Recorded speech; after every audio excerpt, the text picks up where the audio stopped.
Zinzendorf already had this idea that he wanted to create a Christian community, and he wanted it to have an orphanage, and he wanted it to have education for all these different levels of society, and an evangelism school and a retreat center. And he wanted to have a publishing company and a correspondence where he'd send stuff all over Europe.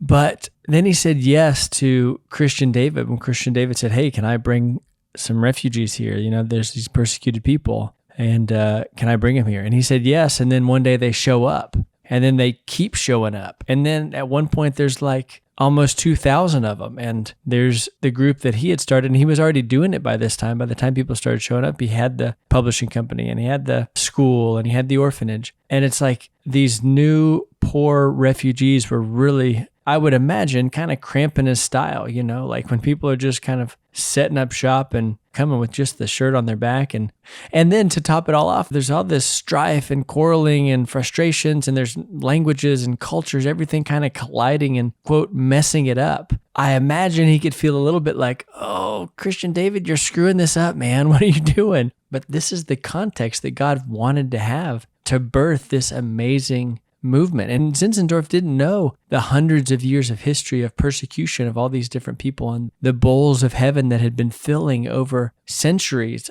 He was about to become the recipient of all this prayer and seeking God and persecution and the blood of the martyrs being poured out on their little community. All he sees is all these new folks, poor folks, trouble with the vision, his nice, clean, German, aristocratic vision taking place. But what humility that he would say yes. And he keeps saying yes. He moves out of his kind of luxurious house to move into the Herrnhut community there. And I think it's awesome that God chose to do it this way, and that Zinzendorf had to kind of come back to the Lord and say, okay, God, this isn't what I thought, but I trust that it's better.